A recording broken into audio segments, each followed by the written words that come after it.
Convido-vos a abrir a Bíblia no Salmo 90, no versículo 11.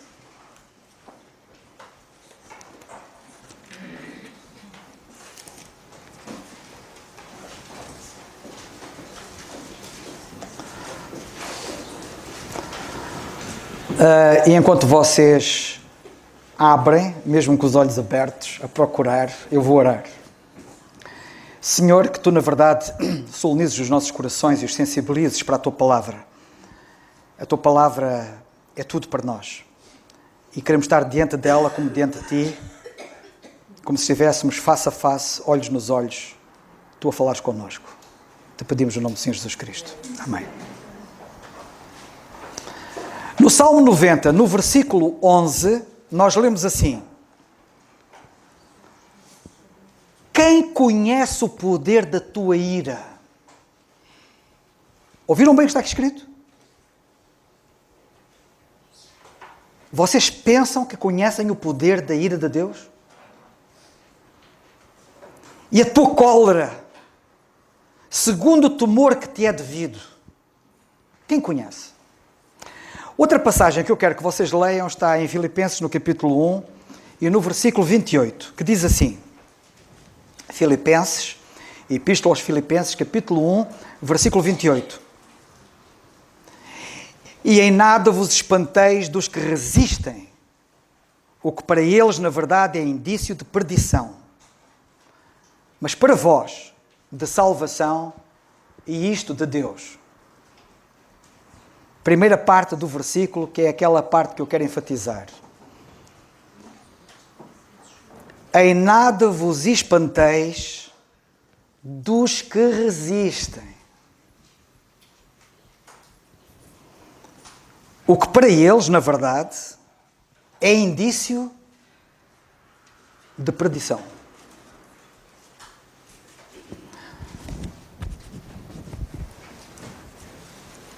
Sabem que uma das pessoas que muito resistiu fui eu. Vocês não pensam que eu ouvi o Evangelho e me converti logo. Eu andei cerca de 1 ano e meio a ouvir a Palavra de Deus. Cerca de 1 ano e meio que fui sujeito às radiações da Bíblia. Que fui sujeito às radiações do Evangelho. E resisti. Eu estava perdido. Eu temo que alguns de vocês que estão aqui esta manhã também ainda estejam a resistir. Eu não sei. Eu não sou o Senhor. Eu não conheço os corações, nem as intenções dos corações. Eu não conheço o vosso levantar, nem o vosso deitar. Eu não conheço nada a vosso respeito. O pouco que conheço e aquilo que eu conheço nesta matéria é zero. E por isso não sei. Mas Ele sabe. Ele está aqui. E por isso, há pouco, eu orava para que vocês estivessem como que diante dEle. Porque não é dentro de mim que vocês estão. Vocês estão diante da palavra dEle, estão diante desta palavra, da palavra dEle, e estão diante dEle. E é isso que eu oro para que vocês tenham essa consciência. Mas eu quero chamar a vossa atenção porque eu quero falar de um alerta pungente. E eu quero falar de um alerta pungente duplamente. O alerta não é apenas para ti que resistes, o alerta é para ti que te dizes crente.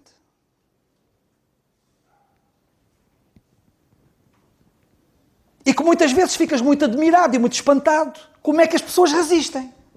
Eu falo às pessoas, falo aos meus familiares, falo aos meus amigos, falo aos meus colegas, falo não sei a quem, e eles resistem. Não vos espanteis. Estão espantados porquê? É normal. Eu também resisti. O velho ditado popular, água mole em pedra dura, tanto dá até que fura, para mim, foi verdade. Porque eu resisti, e olha, e hoje tenho que maturar, porque agora estou do outro lado da barricada e estou a dizer, cuidado, alerta! Alerta tu que resistes, estás a correr um perigo tremendo. E alerta tu que és crente, porque estás espantado. O que é que estás a fazer a respeito do perigo que eles correm? Visto que eles estão perdidos. E a minha pergunta volta a ser a inicial, que não é minha, mas do Senhor, que diz assim, e volto a citar, diz ele assim: quem conhece o poder da tua ira e a tua cólera? Tem cuidado. Há um versículo na Bíblia que diz: Deus não se deixa zombar.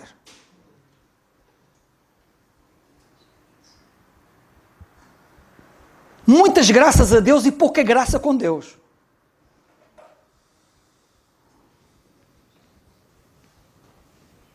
Isto é um assunto muito sério.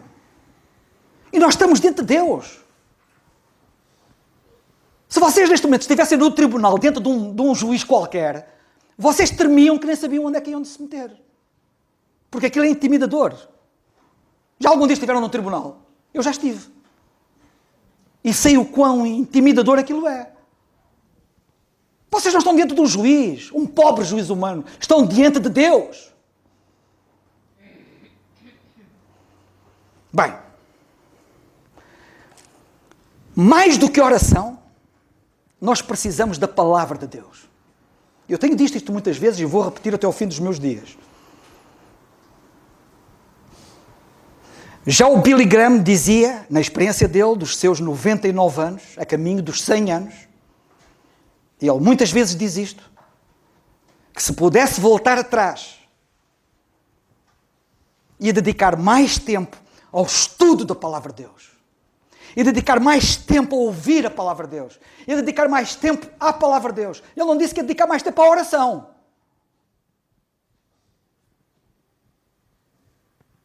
Sabem porquê? Porque orar é nós dizermos a Deus. Mas ler a Bíblia é Deus a dizer-nos a nós. O que é que vocês acham que é mais importante? É o que vocês têm a dizer a Deus ou o que Deus tem a dizer-vos a vós? A Bíblia tem aqui um papel muito importante e eu quero, acima do Senhor, é que vocês percebam isto. Mais do que oração, nós precisamos da palavra. E, por exemplo, eu vou ler, vocês vão ouvir, e eu só vos digo no fim que é para vocês nem tentarem lá ir, porque senão já sei que vocês vão perder tempo e eu não quero que vocês percam tempo e se distraiam à procura da passagem, eu quero que vocês ouçam. Lemos assim: chegado o 7º mês, e estando os filhos de Israel nas suas cidades, todo o povo se ajuntou como um só homem, na praça, diante da porta das águas, e disseram a Esdras, o escriba, que trouxesse o livro da lei de Moisés, que o Senhor tinha ordenado a Israel. E Esdras abriu o livro perante os olhos de todo o povo, porque estava acima de todo o povo, e abrindo ele, todo o povo se pôs em pé. E depois diz assim: e leram no livro da lei de Deus, e declarando e explicando o sentido, faziam que lendo se entendesse.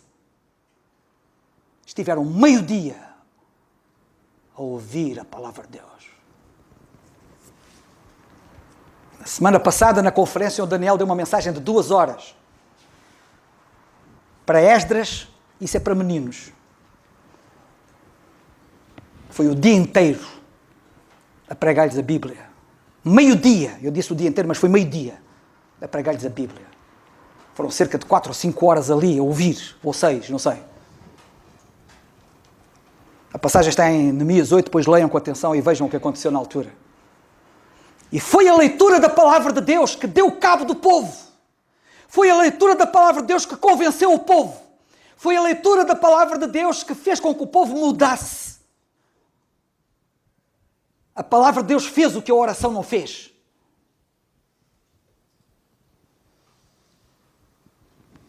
Não estou a dizer que a oração não é importante, hein? Ninguém me interprete mal. E é importante que a gente ore. E é maravilhoso nós orarmos e o Senhor na sua graça e na sua misericórdia ouvir as nossas orações e fazer rombos tremendos nas trevas.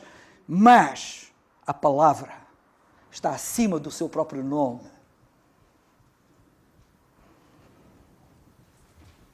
Porquê que a palavra de Deus é importante? Porque nela nós vemos quem Deus é. E nós precisamos de ver quem Deus é. É nela que nós vemos quem nós somos. É nela que nós vemos a santidade dele. É nela que nós vemos a justiça dele. É nela que nós vemos a nossa pecaminosidade. É nela que nós vemos a nossa hostilidade. E é nela que nós vemos a nossa insensibilidade. Nós precisamos de ver o perigo que correm os pecadores.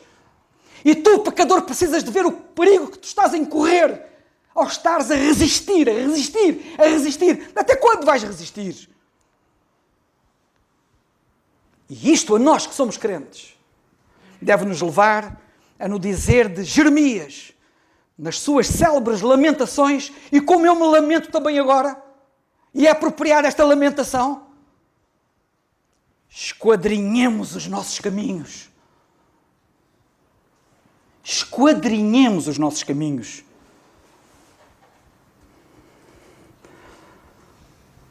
E, no dizer de Pedro, façamos cada vez mais firme a nossa vocação e a nossa eleição. E já agora que falamos de eleição, e que há poucas semanas atrás falamos de eleição, e do significado da eleição, e das perversões do entendimento sobre a eleição, como é apropriado dizer aqui as palavras de Pedro que disse: tornemos cada vez mais firmes a nossa eleição. Esta semana escrevi um artigo acerca do significado da eleição. Eleição na Bíblia não tem a ver com salvação. Eleição na Bíblia não tem nada a ver com salvação. Desenganem-se os que isso veem, porque não está na Bíblia. Eleição tem a ver com serviço. O Senhor Jesus Cristo é o eleito de Deus e não tem nada a ver com salvação. O Senhor Jesus Cristo não era perdido para poder ser salvo, e era o eleito. O meu servo, o eleito, como lemos em Isaías. E como eleito nós vemos que ele foi escolhido para servir. E nós precisamos de tornar mais firme a nossa eleição, a escolha que Deus fez em nós para o servirmos. E que serviço temos nós prestado em relação aos que estão a correr o grave perigo de resistir, que é um indício de perdição para eles.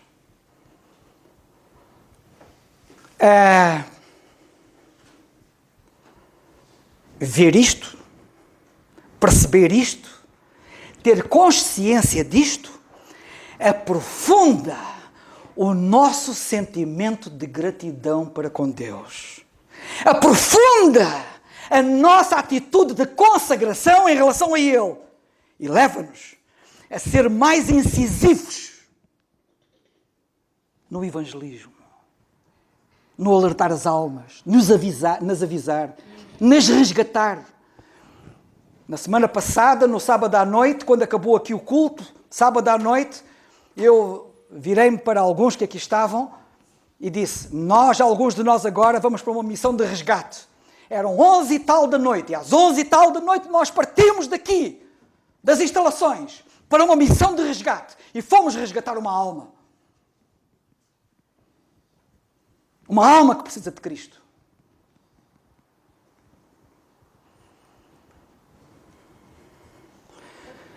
Soltemos o brado que ecoa há séculos e séculos e séculos na Bíblia. Ai dos que repousam em Sião. Disse Amós.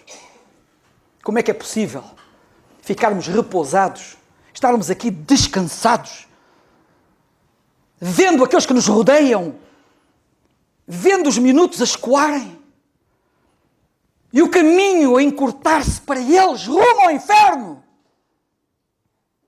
rumo à condenação. Como dizia Charles Studd, há muitos que querem estar não sei aonde, mas eu, porém, à porta do inferno estarei,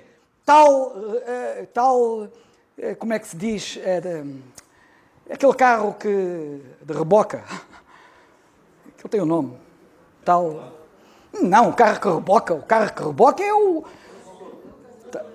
tal pronto-socorro. Boa! É isso! Chama-se pronto-socorro. O rebocador é pronto-socorro. Porque há rebocadores na Marinha também. E também são prontos-socorros. Tal pronto-socorro estarei à porta do inferno a impedir que alguma alma lá caia.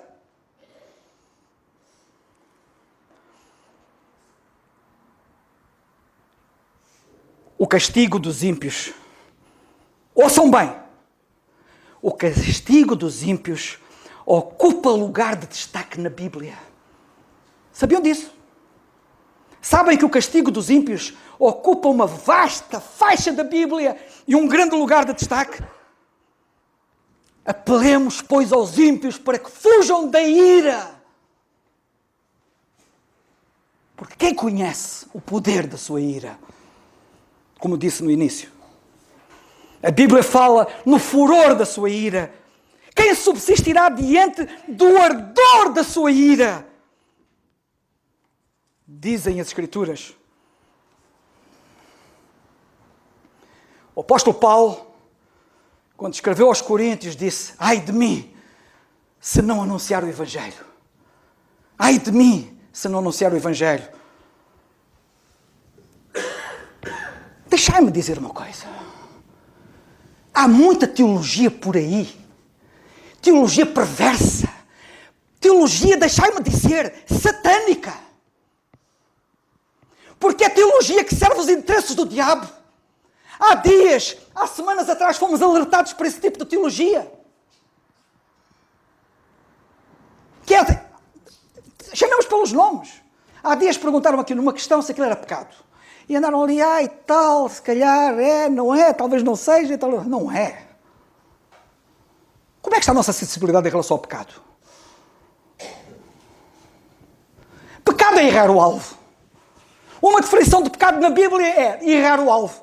Tu não acertas no alvo, pecaste. Deus tem um alvo estabelecido para tu atingires. Falhas o alvo, pecaste. Nós fazemos-lo diariamente, inconscientemente.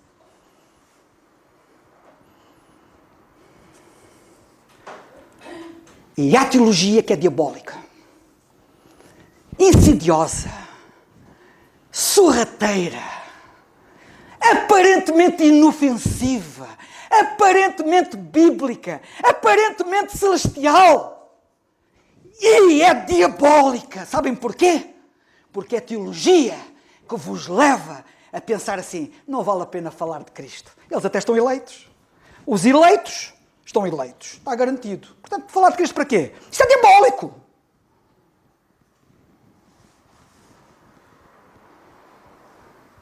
O Senhor Jesus Cristo veio buscar e salvar o que se havia perdido.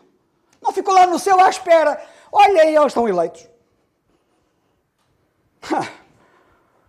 E podia multiplicar exemplos bíblicos de ações de resgate históricas para ficar nos anais da história. E uma das insidiosas manobras satânicas para nos demover do que devemos fazer. Estão a ouvir a sirene? Aviso. Isto é um alerta. Sabem de uma coisa? Uma das passagens é uma que aparentemente diz na Bíblia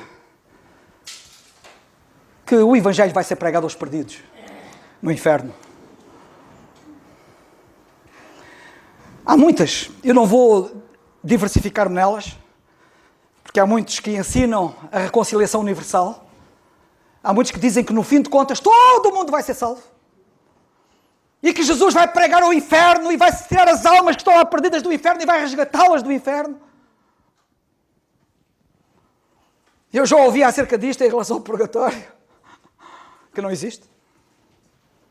Nem o Senhor Jesus Cristo vai nada ao inferno pregar o Evangelho ao inferno. Isso é mentira. Mais uma mentira de Satanás. Mas está na Bíblia, dizem alguns. Pois está. Primeira carta de Pedro, capítulo 3, versículos 18 a 20. E na primeira carta de Pedro, capítulo 3, versículos 18 a 20, eu não tenho muito tempo, nem quero perder muito tempo com isto, mas eu não posso fazer referência a isto. Face ao perigo que eu vejo à minha volta de indivíduos que se prestam a servir Satanás, sem se aperceberem, são instrumentos, são joguetes nas mãos dele, tais e quais Pedro.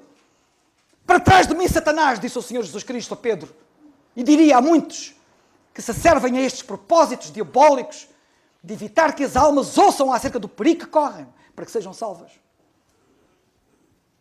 Querem ver? Vemos assim. Porque também Cristo padeceu uma vez pelo pecado, justo pelos injustos, para levar-nos a Deus. Mortificado, na verdade, na carne, mas vivificado pelo Espírito, no qual também foi e pregou aos espíritos em prisão, os quais, no outro tempo, foram rebeldes, quando a longanimidade de Deus esperava nos dias de Noé, enquanto se preparava a arca, na qual poucas, isto é, 8 almas se salvaram. E então dizem alguns que o Senhor Jesus Cristo foi ao inferno pregar àquelas almas perdidas dos dias de Noé. Noé pregou, arrependei-vos, não é disso, ouvi a palavra de Deus. E as almas não quiseram saber, resistiram. E foram parar ao inferno. Só Noé e a sua família salvou. E dizem, baseados nesta passagem, que o Senhor Jesus Cristo foi ao inferno pregar àquelas almas dos dias de Noé. O quê? Eu ouvi bem. Isso contraria todo o ensino da Bíblia. Então como é que se explica isto? Se vocês lerem a Bíblia com atenção, vocês vão perceber que o Senhor Jesus Cristo, como é que foi lá a pregar, como diz aqui? Como é que a pregação é feita? Cristo padeceu uma vez, versículo 18, no qual Espírito, versículo 18, parte final do versículo 18 fala em Espírito, e no qual Espírito, o Senhor Jesus Cristo foi e pregou aos espíritos em prisão. Então como é que o Senhor Jesus Cristo pregou aos espíritos em prisão? No Espírito? Como é que foi isso? Sabe que a Bíblia é que se explica ela própria. A Bíblia não precisa de haver inteligentes que a expliquem. No capítulo 1 da mesma carta de Pedro, Pedro explica isso. Nos versículos 10 e 11, diz ele assim: da qual salvação inquiriram e trataram diligentemente os profetas que profetizaram da graça que vos foi dada, indagando que tempo ou que ocasião de tempo o Espírito de Cristo que estava neles. Quem é que estava nos profetas? O Espírito de Cristo.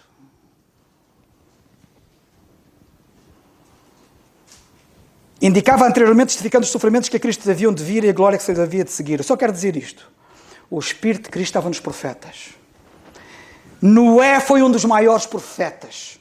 Nós lemos na segunda carta de Pedro, no capítulo 2 e no versículo 5, que Noé foi pregoeiro da justiça. Ele foi profeta. Quando ele falava, não era ele que falava. O Espírito de Cristo estava nele. O Espírito de Cristo estava em Isaías, estava em Jeremias, estava em Ageu, estava em Amós, estava em Daniel. O Espírito de Cristo estava nestes pregoeiros da justiça, estava nestes profetas. E quando eles falaram e emprestaram a sua voz e a sua boca à mensagem do Senhor, era o Espírito de Cristo que o estava a falar. Em Gênesis, no capítulo 6, em relação aos dos dias de Noé, nós lemos, eu vou ler, que é melhor para eu não me enganar. Em Gênesis, no capítulo 6, e no versículo, vocês ouçam, diz assim: então disse o Senhor, não contenderá o meu Espírito para sempre com o homem, o meu Espírito. Sabem quem é que estava a contender com eles? Era o Espírito, não era Noé. Noé só emprestava a voz. Era o meu Espírito. E como nós percebemos esta passagem no capítulo 3, versículos 18 a 20, é que o Espírito de Cristo pregou àqueles indivíduos que agora estão no inferno, mas pregou-lhes então pela boca de Noé, pela boca dos profetas. Não foi ao inferno pregar. Compreende? Não tenho tempo para falar acerca disto. Isto não é um estudo bíblico. Ouçam estas palavras de Eclesiastes, do sábio Salomão. Eu cito: Deus fez o homem reto, mas ele buscou muitas invenções. Eu gosto desta frase de Salomão. Deus fez o homem direito. Reto quer dizer filo direito, certinho. Mas o homem buscou muitas invenções. Eu tenho medo quando as pessoas começam a inventar. E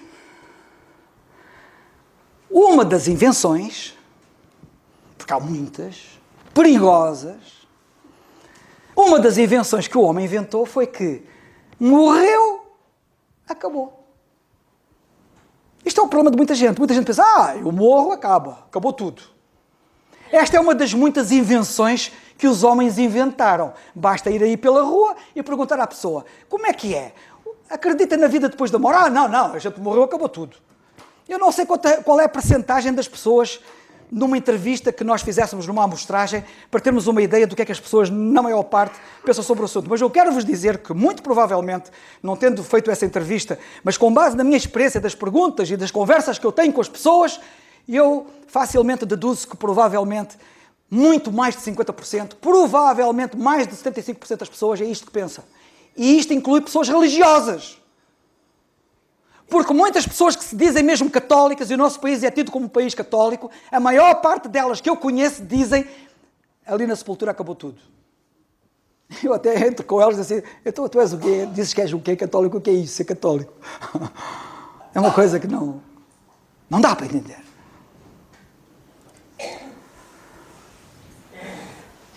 Mais uma vez, nós temos indivíduos a utilizarem a própria Bíblia para servirem propósitos satânicos.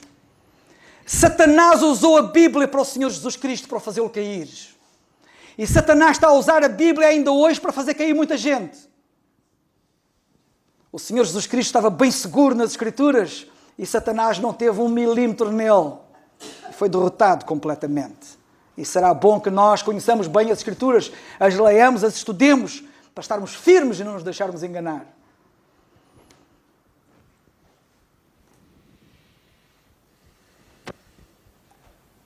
Alguns indivíduos, que não são poucos, dizem que a Bíblia diz que quando a Bíblia diz que Deus faz perecer no inferno o ímpio, diz que a palavra perecer significa destruir. E se significa destruir, então isso quer dizer que a pessoa deixa de existir. E, portanto, com a morte, acaba tudo. O cessacionismo, o aniquilacionismo, a aniquilação, ou não haver mais nada para além da morte. Será que têm razão? Têm e não têm. De facto, a palavra perecer pode querer dizer destruir. Mas destruir na Bíblia não quer dizer aniquilar, nem fazer o cessar de existir. Porquê? Por exemplo, nós lemos na Bíblia que Deus, por exemplo, no tempo de Moisés, destruiu toda a terra do Egito, através daqueles milagres. E a minha pergunta é, o Egito desapareceu do mapa? O Egito deixou de existir? Não. Então o que é que aconteceu? O que é que a Bíblia quer dizer com destruir? Significa que a terra do Egito ficou privada, porque a destruição foi enorme, de tudo o que era desejável. Dos campos de trigo, de todas as coisas belas e boas que o campo produzia, que a terra produzia. Eles ficaram privados de tudo o que era desejável. Destruir significa na Bíblia ficar privado do que é desejável. E quando a Bíblia diz que o ímpio é destruído no inferno, não quer dizer que o ímpio deixa de existir. Mas quer dizer que o ímpio no inferno fica privado do que é desejável. E nós temos na Bíblia um exemplo de alguém que foi para o inferno, que era o rico, e que diz que pediu a Abraão ao longe, Abraão, manda alguém que ponha molho na minha língua com água. Algo desejável. Ele desejava a água, foi-lhe negado. No inferno as pessoas ficam privadas de tudo o que é desejável. Ele desejava a água e tal, foi-lhe negado.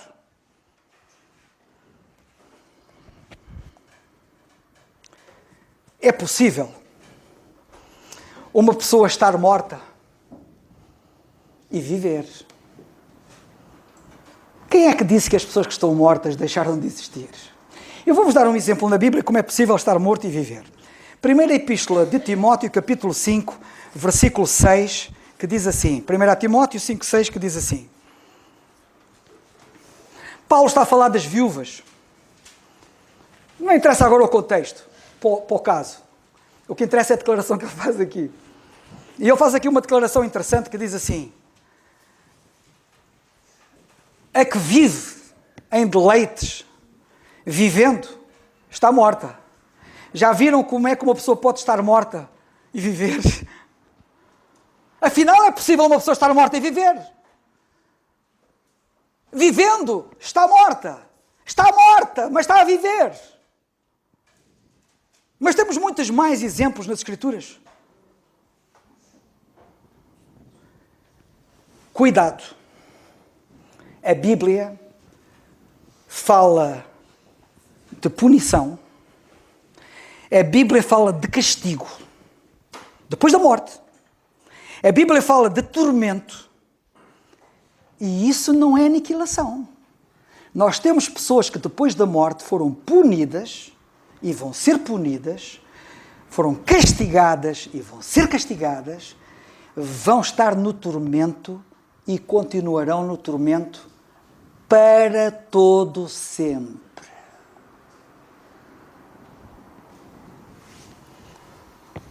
E isso não é aniquilação. Aos homens, disse o Senhor, está ordenado morrer uma vez. Vindo depois disso, o juízo. Pois, depois da morte há juízo. A aniquilação, se houvesse aniquilação, que não há, a Bíblia é clara nessa matéria, eu não tenho tempo para vos falar de tudo o que eu teria para vos dizer sobre o assunto, mas já ficam com umas luzes que eu penso que são importantes. Se a mentira da aniquilação fosse verdade, isso anularia o castigo, a punição, os graus de castigo, os graus de sofrimento. Sabem de uma passagem que eu vos vou ler, depois digo-vos onde é que está, que eu não quero que vocês percam a atenção. É o profeta Isaías que diz, e eu vou citar aquilo que ele diz, e ele diz assim, tomem muita atenção àquilo que ele diz ele assim, os pecadores, neste caso, os pecadores de Sião, se assombraram. O tremor surpreendeu os hipócritas. Quem de entre nós habitará com o fogo consumidor? Quem de entre nós habitará com as labaredas eternas? Esta pergunta é para ti que estás aqui sentado.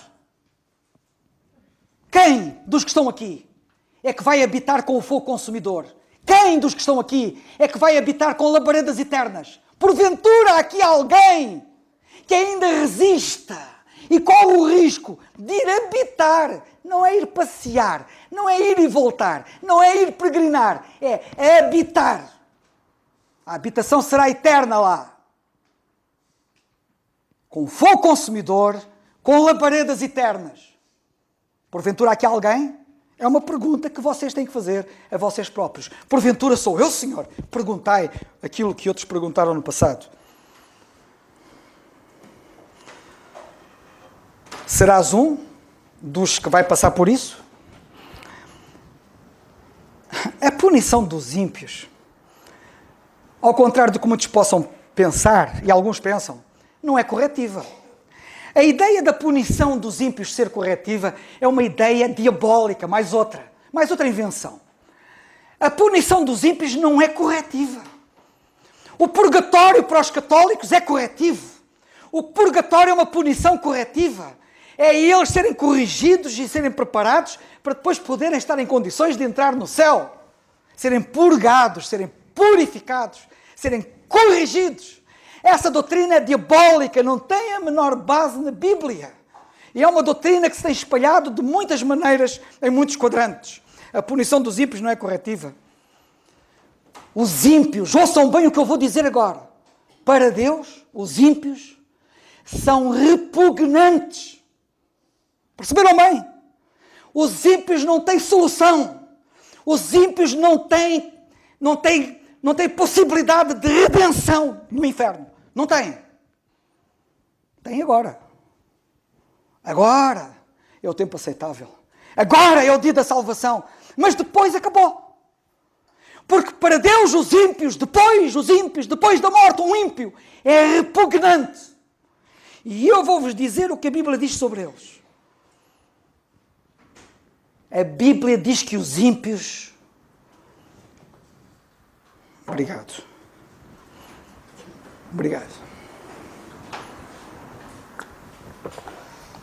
E eu sei que isto não é fácil de ouvir, mas vocês têm que ouvir isto.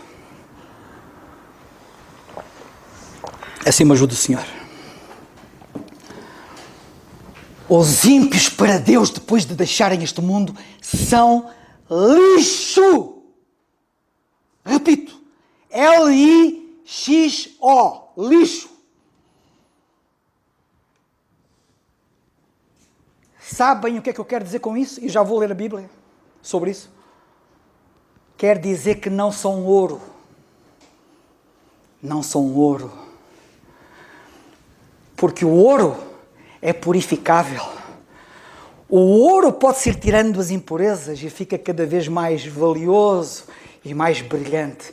Mas os ímpios não são ouro. Os ímpios são lixo. E não têm possibilidade de redenção na eternidade.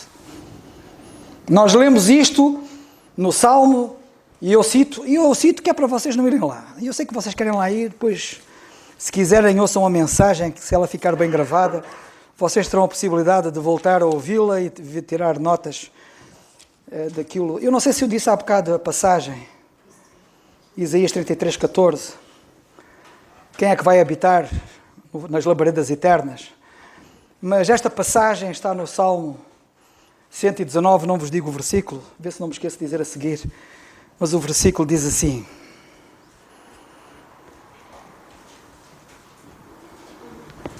Tu tiraste da terra, isto é morta, tu tiraste da terra a todos os ímpios, como escória. Tu tiraste da terra, ou seja, tu levaste-os pela morte.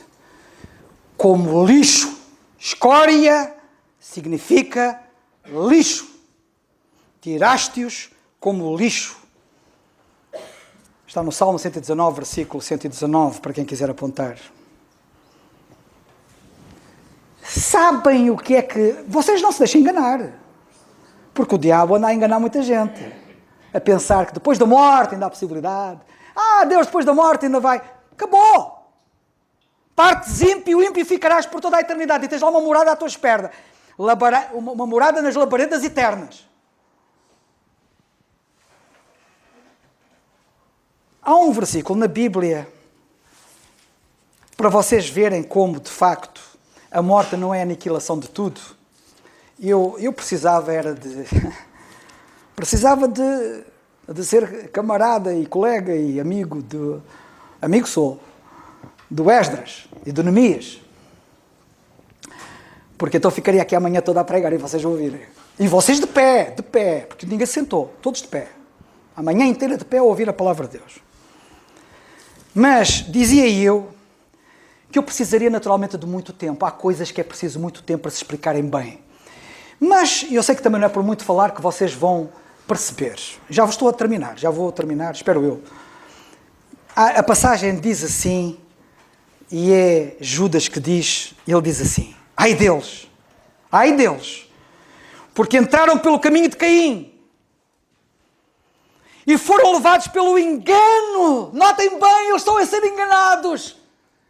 Os ímpios estão a ser enganados. Eles foram levados pelo engano. O diabo é enganador, ele anda a enganar as pessoas. Tu estás a ser enganado e não sabes. Estás à espera de quê para decidir? Porque resistes.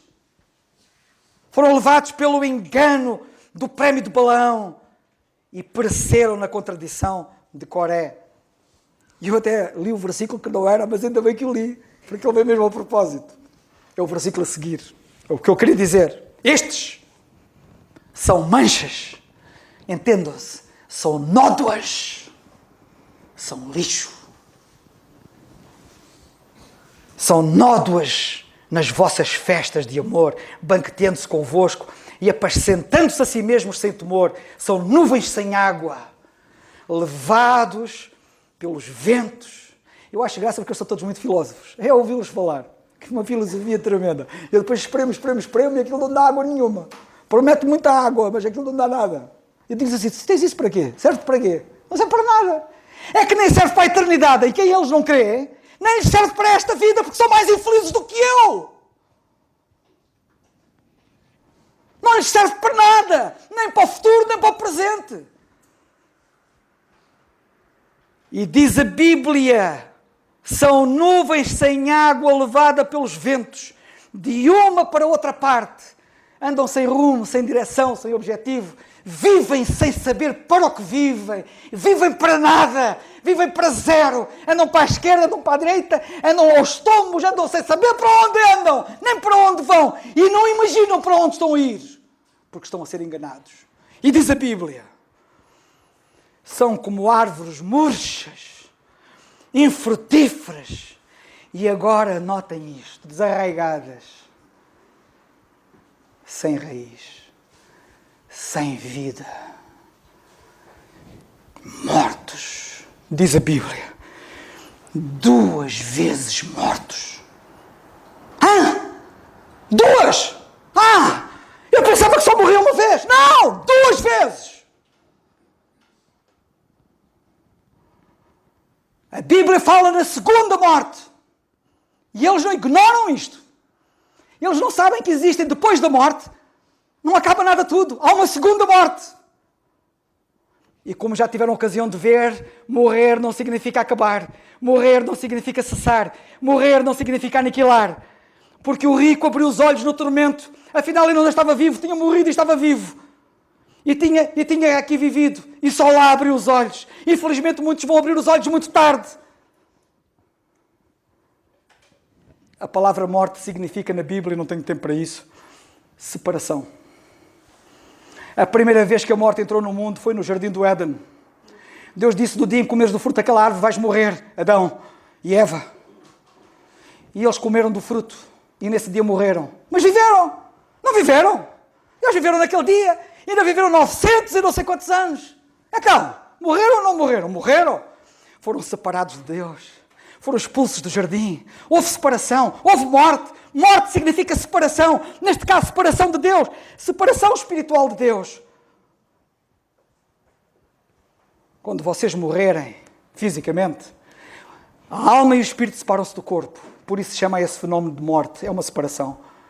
Mas depois da alma e do espírito se separarem do corpo, depois da morte, desta morte, vem o juízo. E no juízo, muitos vão ser separados de Deus para sempre. Corpo, alma e espírito. Separados de Deus para sempre. Porque os corpos dos ímpios vão ressuscitar. Sabiam disso? Vai haver ressurreição para os ímpios. Os corpos deles que estão espalhados nas sepulturas e esfrangalhados e diluídos no pó da terra em que os ventos levaram e a partícula está na Nova Zelândia, outra está na América, outra na China, outra em África. Das suas partículas, eles vão ressuscitar e comparecer dentro do tribunal de Deus, do trono branco de Deus, e vão ser julgados segundo as suas obras, e vão ser condenados e lançados no lago de fogo. E é lago, porque no lago só recebe. Tudo o que entra no lago não sai de lá nada, por isso se chama lago. Quem cair lá não sai de lá mais. Para sempre no inferno. E diz a Bíblia, esta é a segunda morte. Separados de Deus para sempre. 2 vezes mortos. Eu apontei aqui uma passagem, eu tenho que parar, mas só mais um bocadinho. Já agora. Que diz assim. A passagem que eu disse, eu não disse, mas está em Judas 12. E a passagem que eu queria agora citar está em Provérbios 1 e diz assim. Ouçam.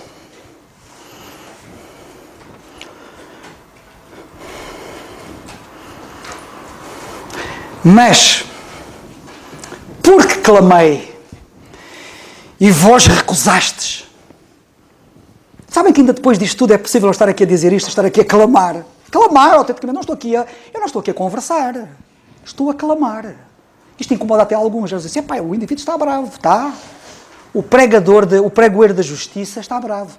E eles estão a correr um grave perigo e nós temos que os alertar. Daí eu dizer que o tema desta mensagem é alerta ou aviso pungente. Porque clamei e vós recusastes. Porque estendi a minha mão e não houve quem desse atenção. Antes rejeitastes todo o meu conselho e não quisestes a minha repreensão. Também eu me rirei. Porque o fizestes. Se o fizestes, diz Deus, também eu me rirei na vossa perdição e zombarei vindo o vosso temor, vindo como assolação o vosso temor e vindo a vossa perdição como tormenta, sobrevindo-vos aperto e angústia. Então a mim clamarão, mas eu não responderei. De madrugada me buscarão, mas não me acharão. Pai Abraão, manda Lázaro. Nada, a mim clamarão, mas não obterão resposta.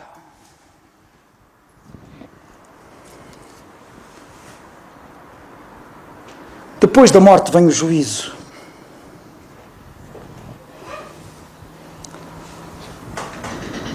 Eu tinha tanta coisa para vos dizer, eu queria vos dizer mais, mas não posso, tenho que parar, vou ter que parar. Mas antes de parar vou-vos dizer um versículo que está também em Provérbios. O outro estava em Provérbios, capítulo 11, capítulo 1, versículo 24 a 28. E este está em Provérbios 11, 21, que diz assim. Provérbios 11, 21. Diz assim. Provérbios. Estava em Eclesiastes, Provérbios 11, 21. Diz assim. Ainda, ouçam bem isto que está aqui escrito, não fui eu que escrevi. Diz Deus, assim diz o Senhor.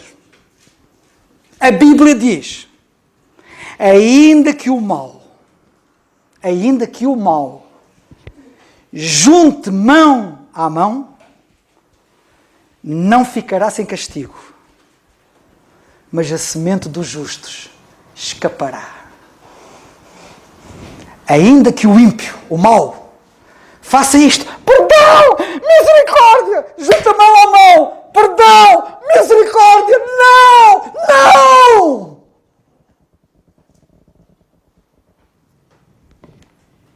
Tiveram a oportunidade de ver uma antevisão do que vai acontecer. Vai ser pior do que aquilo que eu pude tentar representar pelo que a Bíblia diz. Tenho uma mensagem de esperança para ti.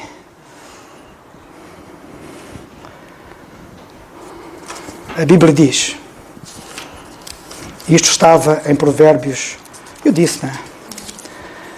Diz assim,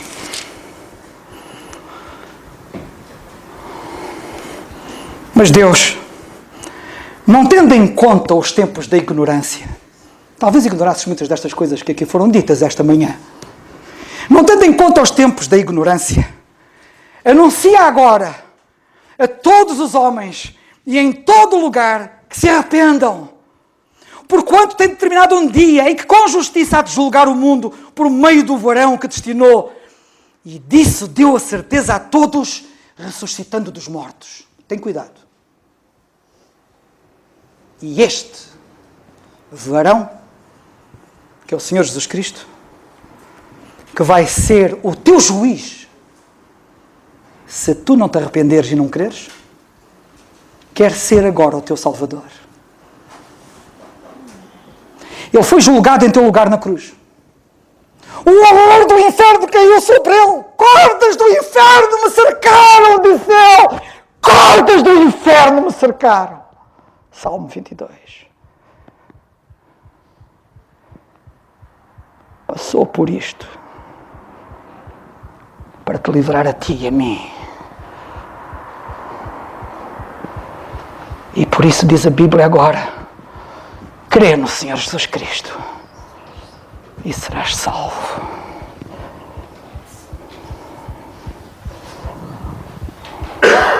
Se um dia, se tu não creres, quando um dia fores condenado para sempre e fores parar à habitação das chamas do inferno, de nada te valerá lamentar e queixar, dizendo, porquê? Queixas-te de um castigo que mereces, depois de rejeitares uma salvação que não mereces. Que Deus nos abençoe.